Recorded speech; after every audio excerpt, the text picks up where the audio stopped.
Question ਹੋ ਰਿਹਾ ਵੀ ਕਹਿੰਦੇ ਵੀ ਜਦੋਂ ਬੰਦਾ ਕ੍ਰਾਸ ਕਰਕੇ ਆਂਦਾ ਤੇ ਜੇਲ੍ਹ ਦੇ ਵਿੱਚ ਆ, ਉਹਨੂੰ ਉਸ ਟਾਈਮ ਅਟਾਰਨੀ ਹਾਇਰ ਕਰਨਾ ਚਾਹੀਦਾ ਜਾਂ ਜਦੋਂ ਉਹਨੂੰ ਛੱਡ ਦਿੰਦੇ ਤਰੀਕ ਪੈਂਦੀ ਹੈਗੀ ਆ? ਨਹੀਂ, ਜੇਲ੍ਹ ਦੇ ਵਿੱਚ ਵੀ ਆਪਣੇ ਬੌਂਡ ਵਗੈਰਾ ਉਹਦੇ ਲਈ ਹਾਇਰ ਕਰ ਸਕਦਾ ਵਾ ਤੇ ਆਪਣੀ ਪ੍ਰੋਸੀਡਿੰਗ ਲਈ ਹਾਇਰ ਕਰ ਸਕਦਾ। ਪਰ ਉਹ ਜਿਹੜਾ ਜੇਲ੍ਹ ਦੇ ਵਿੱਚ ਜਿਹੜਾ ਉਹ ਹਾਇਰ ਕਰਨ ਵਾਲਾ ਉਹ ਜ਼ਿਆਦਾਤਰ ਅਟਰਨੀ ਜਿਹੜੇ ਕਰਦੇ ਨਹੀਂ ਆ। ਸਿਰਫ ਬੌਂਡ-ਬੂੰਡ ਲਈ ਜਾਂ ਜਿਹੜੀ ਤਰੀਕ ਜੀ, ਪੈਂਦੀ ਉਹਦੇ ਲਈ ਲੋਕੀ ਜਿਹੜੇ ਉਹ ਕਰਦੇ ਆ ਤੇ ਸਾਡਾ ਆਫਿਸ ਵੀ ਉਹ ਜਿਹੜੀ ਚੀਜ਼ ਆ ਜਿਹੜੀ ਸਵਾਲ ਪੁੱਛੇ ਉਹਦੀ ਸਰਵਿਸ ਆਪਾਂ ਨਹੀਂ ਪ੍ਰੋਵਾਈਡ ਕਰਦੇ। ਜੀ, ਠੀਕ, ਤੇ ਜਿਹੜੀ ਤਰੀਕ ਪਈ ਆ ਜਦੋਂ ਜੇ ਬੰਦੇ ਦੇ ਬਿਆਨ ਫੇਲ ਹੋ ਗਏ ਜਾਂ ਫਿਰ ਉਹ ਜੱਜ ਮੂਹਰੇ ਚਲੇ ਗਿਆ, ਉਹ ਚੀਜ਼ ਤੋਂ ਫਾਰਵਰਡ ਜਿਹੜਾ ਕੰਮ ਸ਼ੁਰੂ ਹੁੰਦਾ।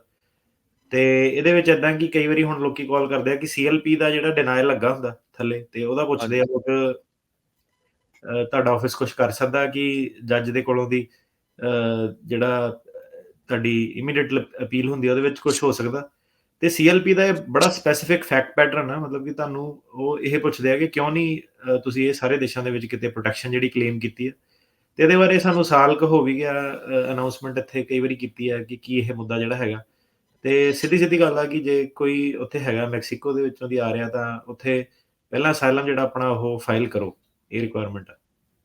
ਜੀ। ਕੁਐਸਚਨ ਹੋ ਰਿਹਾ ਵੀ ਕਹਿੰਦੇ ਵੀ ਜਦੋਂ ਬੰਦਾ ਕ੍ਰਾਸ ਕਰਕੇ ਆਂਦਾ ਤੇ ਜੇਲ੍ਹ ਦੇ ਵਿੱਚ ਆ, ਉਹਨੂੰ ਉਸ ਟਾਈਮ ਅਟਾਰਨੀ ਹਾਇਰ ਕਰਨਾ ਚਾਹੀਦਾ ਜਾਂ ਜਦੋਂ ਉਹਨੂੰ ਛੱਡ ਦਿੰਦੇ ਤਰੀਕ ਪੈਂਦੀ ਹੈਗੀ ਆ? ਨਹੀਂ, ਜੇਲ੍ਹ ਦੇ ਵਿੱਚ ਵੀ ਆਪਣੇ ਬੌਂਡ ਵਗੈਰਾ ਉਹਦੇ ਲਈ ਹਾਇਰ ਕਰ ਸਕਦਾ ਵਾ ਤੇ ਆਪਣੀ ਪ੍ਰੋਸੀਡਿੰਗ ਲਈ ਹਾਇਰ ਕਰ ਸਕਦਾ। ਪਰ ਉਹ ਜਿਹੜਾ ਜੇਲ੍ਹ ਦੇ ਵਿੱਚ ਜਿਹੜਾ ਉਹ ਹਾਇਰ ਕਰਨ ਵਾਲਾ ਉਹ ਜ਼ਿਆਦਾਤਰ ਅਟਰਨੀ ਜਿਹੜੇ ਕਰਦੇ ਨਹੀਂ ਆ। ਸਿਰਫ ਬੌਂਡ-ਬੂੰਡ ਲਈ ਜਾਂ ਜਿਹੜੀ ਤਰੀਕ ਜੀ, ਪੈਂਦੀ ਉਹਦੇ ਲਈ ਲੋਕੀ ਜਿਹੜੇ ਉਹ ਕਰਦੇ ਆ ਤੇ ਸਾਡਾ ਆਫਿਸ ਵੀ ਉਹ ਜਿਹੜੀ ਚੀਜ਼ ਆ ਜਿਹੜੀ ਸਵਾਲ ਪੁੱਛੇ ਉਹਦੀ ਸਰਵਿਸ ਆਪਾਂ ਨਹੀਂ ਪ੍ਰੋਵਾਈਡ ਕਰਦੇ।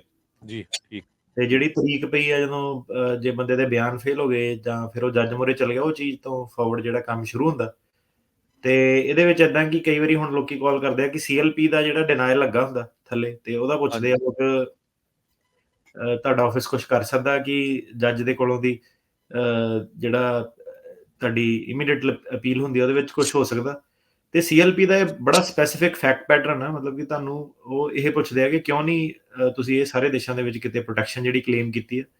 ਤੇ ਇਹਦੇ ਬਾਰੇ ਸਾਨੂੰ ਸਾਲ ਕੁ ਹੋ ਵੀ ਗਿਆ, ਅਨਾਉਂਸਮੈਂਟ ਇੱਥੇ ਕਈ ਵਾਰੀ ਕੀਤੀ ਹੈ ਕਿ ਕੀ ਇਹ ਮੁੱਦਾ ਜਿਹੜਾ ਹੈਗਾ।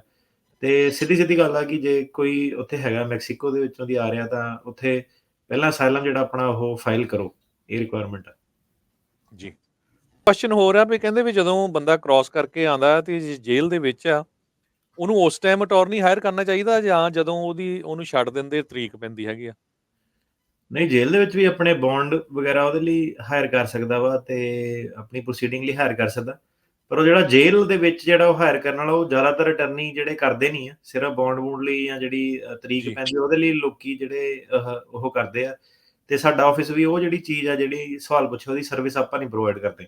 ਜੀ, ਠੀਕ, ਤੇ ਜਿਹੜੀ ਤਰੀਕ ਪਈ ਆ ਜਦੋਂ ਜੇ ਬੰਦੇ ਦੇ ਬਿਆਨ ਫੇਲ ਹੋ ਗਏ ਜਾਂ ਫਿਰ ਉਹ ਜੱਜ ਮੂਹਰੇ ਚਲੇ ਗਿਆ, ਉਹ ਚੀਜ਼ ਤੋਂ ਫਾਰਵਰਡ ਜਿਹੜਾ ਕੰਮ ਸ਼ੁਰੂ ਹੁੰਦਾ।